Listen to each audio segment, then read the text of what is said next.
Madame Giry, maintenant. Une décision modificative du budget principal. Oui. Donc, nous allons parler d'une décision modificative du budget pour la rue de la Coutellerie. Nous parlons encore de cette rue de la Coutellerie parce que, en fait, pour le 16 rue de la Coutellerie, c'est l'immeuble qui appartient à chez Mercier. En fait, il y a un péril imminent. Un expert est passé et a déclaré que cet immeuble était dangereux et qu'il fallait engager des travaux rapidement. Donc il y a un arrêté de péril qui a été pris suite au passage de cet expert. Donc le risque d'effondrement total du pignon a été relevé dans ce rapport. Donc nous allons devoir engager des travaux conséquents puisque la somme est de 294 000 €. Alors, quand on entend ce chiffre, on s'inquiète. Il faut savoir que ces travaux donc, sont en dépenses et en recettes. Parce que quand il y a péril imminent, la ville a le devoir d'engager les travaux, mais adresse la facture donc, au propriétaire, puisque nous ne sommes pas propriétaires de cet immeuble. Voilà. Donc, c'est un dossier qui dure depuis déjà 3 ans. Il y a besoin de réouvrir le plus tôt possible la rue de la Coutellerie qui est fermée. Et c'est vrai qu'il y a un impact néfaste pour toute la rue, pour le musée, pour les habitants, pour notre ville. Donc ce sont des travaux qui ne sont pas facultatifs pour le danger, mais aussi pour notre ville. Voilà. Donc on vous demande de bien vouloir voter. C'est vrai que ça fait une somme importante. Donc ça fait l'objet d'une rencontre, d'une réunion entre les différents parties prenantes. Et donc effectivement avec l'ABF, ainsi de suite, donc on a pris l'option d'engager les travaux parce qu'on n'a plus beaucoup de choix, d'autant plus que la priorité c'est d'être en capacité de rouvrir cette rue de la Coutellerie pour la saison de cet été. Donc on va être juste en délai, hein, juste, mais la priorité c'est qu'on puisse rouvrir, sinon le musée va encore en pâtir. Donc on n'a pas des garanties à 100% de récupérer cette somme de 294 000, mais on a bon espoir que lorsque les travaux seront réalisés, lorsqu'on présentera la facture à un propriétaire, il y a déjà eu un jugement du tribunal qui a remboursé une partie des travaux engagés par le propriétaire. Donc normalement, le tribunal devrait accepter de nous rembourser le montant des travaux. Voilà. Donc on espère au moins pour le mois de juillet, fin juin, début juillet, la réouverture de cette rue, avec la démolition, si je prends le cas du 16, et ce qui va être engagé, c'est qu'on va démolir les 2 derniers niveaux de cette maison. On va mettre le site en sécurité, on va le conforter, et nous allons fermer par une barrière en bois tout le côté gauche de la rue pour pouvoir rouler dans de bonnes conditions. Et on verra par la suite les travaux engagés pour réhabiliter le bon sol. Mois de mai, nous sommes au mois de mai. Ouverture au mois de juillet, optimiste. Gros travail. On terrasse 2 étages, on donne l'étanchéité à un bâtiment, on contreforte. Si vous le faites, bravo. Ça serait formidable. Je ne dis pas que ce sera le 1er juillet. Mais voilà, c'est... On a tellement donné de faux espoirs, nous les premiers, je veux dire, là-dessus, sur ce sujet qui est très compliqué, hein, très complexe. Donc soyons attentifs. Voilà, y a-t-il des... Oui, Madame Malochet. moi je complète un petit peu ce que vous venez de dire, c'est-à-dire que, bon, effectivement, en termes comptables, ça n'a pas d'incidence, puisqu'on le passe en positif et en négatif dans la présentation comptable. Le seul problème, c'est d'être remboursé. C'est le problème de la trésorerie. Donc c'est vrai que 300 000 €, c'est pas rien. Donc, il ne faut pas se cacher que ça va peser. Mais enfin, ce genre d'événement, malheureusement, on l'a subi ailleurs. Donc, De toute façon, on n'a pas beaucoup de choix, parce que vu les risques, soit on le fait maintenant, si nous attendons, il va tomber, et il risque d'entraîner l'immeuble qui est à côté, et on est reparti pour 10 ans, et voilà. Donc là, il y avait... c'est extrêmement dommageable pour tout le monde. Oui. Oui. Madame Ben. Vous avez dit qu'il y avait eu des décisions de justice rendues. On pourra en avoir copie? Oui. Oui. Mais ça, c'est le propriétaire. Hein, Oui, je voilà. comprends bien, mais Oui, est-ce qu'on oui. peut en avoir copie? Oui. Voilà, y a-t-il des oppositions? Des abstentions? Merci.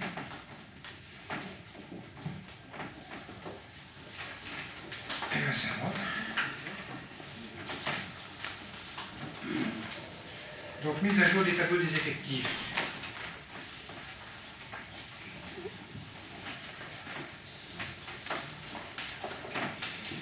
Donc, nous proposons de supprimer un certain nombre de postes. Vous avez le détail? Donc, un poste, la suppression des postes suivants. Un poste d'adjoint administratif de deuxième classe. Un poste d'adjoint technique principal de première classe. Un poste d'adjoint administratif de première classe. Un poste de moniteur éducateur et intervenant familial. Un poste d'agent de maîtrise. Un poste d'adjoint technique principal de deuxième classe des établissements d'enseignement. Un poste d'adjoint technique de première classe. Un poste de technicien territorial. Un poste... Transformation. Technique principale.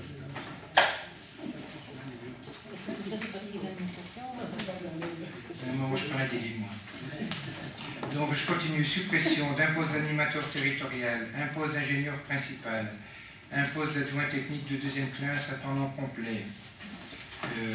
Donc là, vous en avez 1, 2, 3, 4, 5, 6, 7, 8, 9. 9 suppressions de postes d'adjoint technique de deuxième classe. C'est En désordre alors. Non, c'est une partie qui est en suppression et il y a une partie en modification.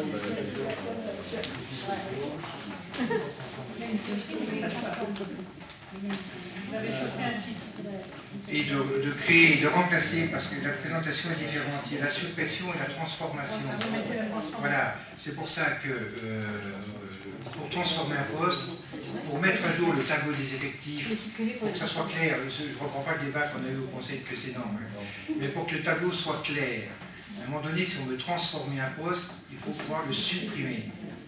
Donc, ce que je vous lis là, c'est donc la suppression de tous ces postes qui vont faire l'objet d'une transformation pour un certain nombre d'entre eux.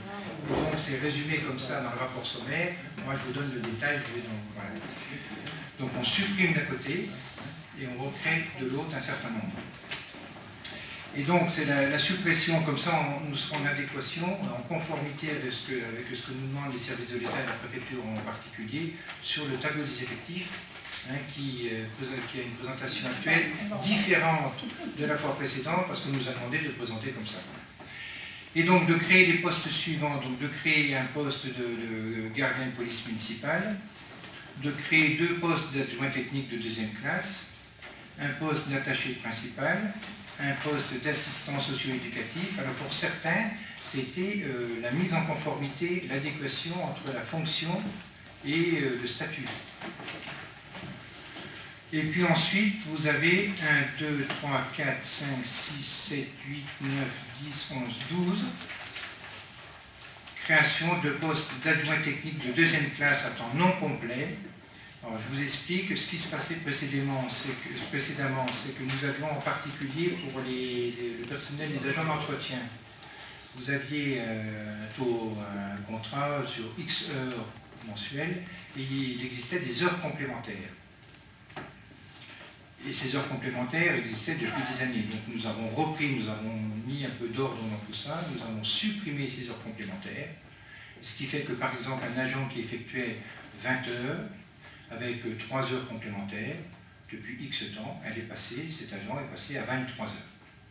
Ça simplifie, il n'y a aucun surcoût, puisque ces heures étant en heures complémentaires, ce ne sont pas des heures supplémentaires, des heures complémentaires, mais au moins ça donne une garantie aux agents d'avoir un taux fixe et un salaire qui risque de ne pas être vu à la baisse ou à la hausse suivant les mois. Voilà. Donc voilà, c'est une régularisation, on a essayé de mettre en conformité tout ça.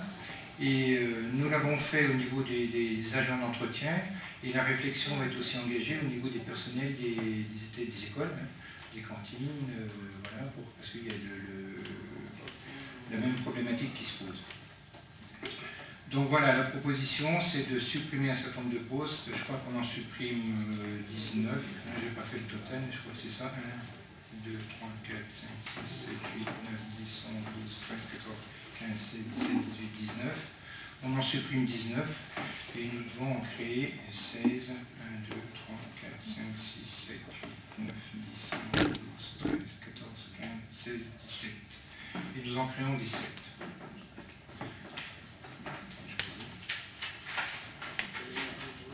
Voilà, y a-t-il des questions? Madame Le Chêne. Alors, si vous voulez, avant le vote, si vous voulez, on ne va pas voter contre ces propositions. Je voulais faire un petit commentaire sur le tableau des effectifs. Bon, malheureusement, d'abord, je n'ai pas pu assister à la commission, je vais m'en excuser.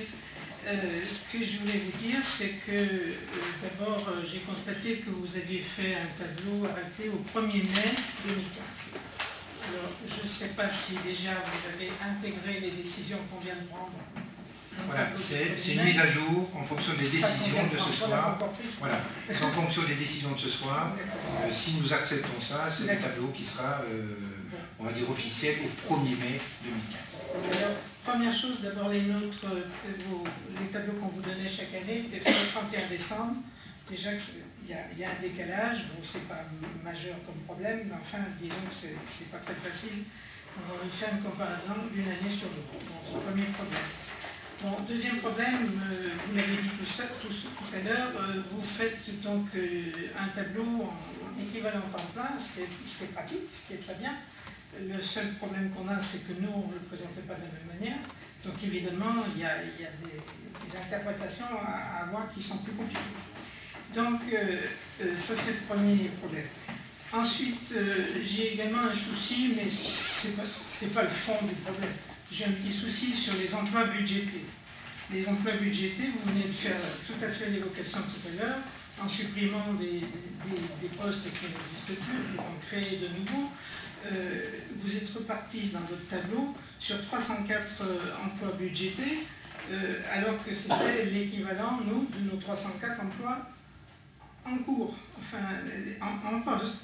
Donc je ne comprends pas trop comment vous êtes parti de 304 emplois budgétés, alors que nous on en avait 380 budgétés l'année d'avant.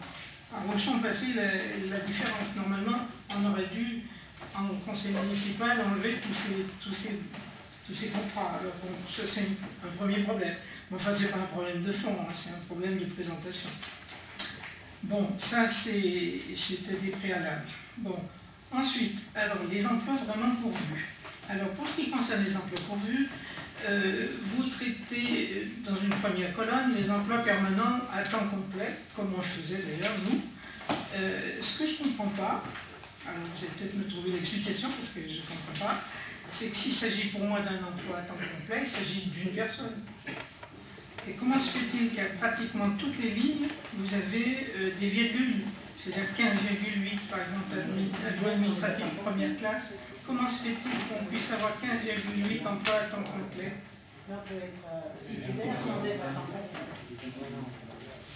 Emploi permanent à temps complet. Ils peuvent être à temps complet, enfin des emplois permanents, travailler à 80%. Pour moi, ce n'est pas du temps complet, 80%. Mais l'emploi, le poste, c'est sur un temps complet. Non, mais les 15,8, c'est les agents titulaires, ce n'est pas forcément des agents à temps complet. Moi, l'intitulé de la colonne, c'est emploi permanent à temps complet. Et l'autre, emploi permanent à temps complet. J'ai mon tableau. Sur les temps complets, le tableau que nous avons réalisé, c'est la demande de la sous-préfecture. Hein, c'est la nouvelle présentation des... C'est la mission des temps complets et non complets. Car vous avez agent titulaire 15,8. C'est bien. Emploi pourvu en équivalent temps plein. En équivalent temps plein. Oui, mais je sais. Donc, forcément, il peut bien y avoir des virgules. Madame Malochet, moi sur le tableau, sur la première colonne, à 258, il n'y a aucune virgule. Hein, c'est bon, alors, donc, si vous voulez, c'est très compliqué de faire la relation entre votre tableau et le nôtre. Je reconnais que c'est pour ça. Moi j'ai les deux. On nous a bien dit, les services de l'État nous ont bien dit que de toute façon on ne pouvait pas transposé exactement de la même façon. J'ai essayé, C'est une mais nouvelle vraiment, présentation qui nous a été Par contre, ce qu'on peut constater, c'est qu'il y a quand même des postes qui ont complètement disparu. Par exemple, le DGS, vous l'avez pas. Oui, il y en a pas. Il y en a Il est pas. sur un emploi d'attaché principal. Mais il n'a pas, c'est l'emploi, c'est pas la fonction. Attaché principal, moi j'ai une personne, effectivement, nous on l'avait aussi, mais si vous voulez, je ne l'ai pas encore. Et moi, le DG, je l'ai. Je l'ai Vous sur le avez tableau. zéro. Non, En haut, zéro. non. Agent titulaire, zéro. Emploi pourvu, zéro. Non, mais il est budgétisé, il est là. Je l'ai là. Ah, mais vous l'avez. Oui, c'est budgété. Oui. Mais c'est pas ce qui est en effectif réel. Moi, je vous parle d'effectif réel. Au 1er mai, il sera là. Au 1er mai, il sera là. Ah ben, c'est parfait, hein. 1er mai, là, il est... Non. Bon, enfin, voilà. Donc, si vous voulez, bon, il y a ça. Il y a aussi, qu'est-ce que j'ai vu, responsable communication a disparu, chargé de mission logement a disparu, chargé de mission cadre de vie qu'on avait a disparu. Mais là, il est cessé sur l'enrue. On y reviendra à cette Voilà. enrue. Si vous voulez, je comprends très bien qu'il y a des retours. Ce qu'il faudrait, moi ce que je vous propose, c'est lors d'une prochaine commission, pour, si vous voulez plus d'éclaircissement, on reprend en détail, parce que c'est vrai qu'il a fallu, ce que j'expliquais l'autre fois, il a fallu toiletter un certain nombre de postes. Et là, tout à l'heure, nous allons lire le dossier, ça va être encore un dossier qu'on avait vu précédemment. Il y avait déjà une discussion, c'est un poste qui existe dans le cadre de l'ANRU. On avait délibéré là-dessus, on était tous d'accord, en concertation avec les services de l'État. Et puis lorsqu'on a pris la délibération, les services de l'État nous ont dit bon, c'est pas tout à fait comme ça qu'il faut. On reprend la même délibération en modifiant deux mots, quoi, vous voyez. Et donc, voilà. Bon, enfin, écoutez, moi, n'importe comment, ce que je voudrais, c'est qu'on puisse avoir un tableau qui se compare d'une année sur l'autre, qu'on puisse avoir un véritable effectif, parce que si vous voulez, c'est très important pour la commune, mais n'importe comment, vous le savez bien, la ligne charge de personnel, c'est la moitié du budget, donc même plus que la moitié du budget. Donc moi, je vous propose qu'à la prochaine commission, il y ait un temps de prix pour détailler, on pourrait demander à Marie Auvergne de venir pour expliquer dans le détail. C'est très important. Voilà, y a-t-il des oppositions, des abstentions? Merci.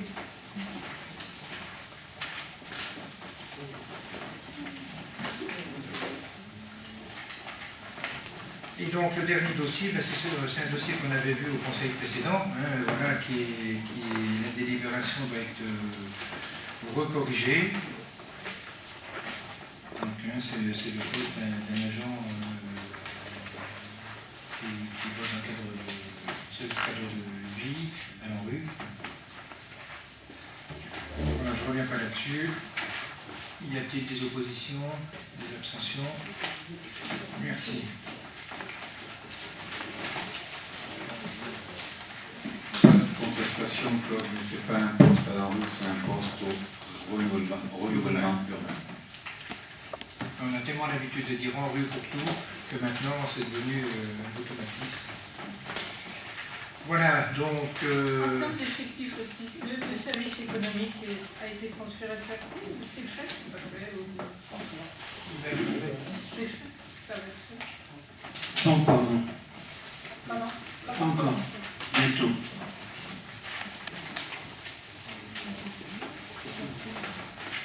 Voilà, donc l'ordre du jour est épuisé.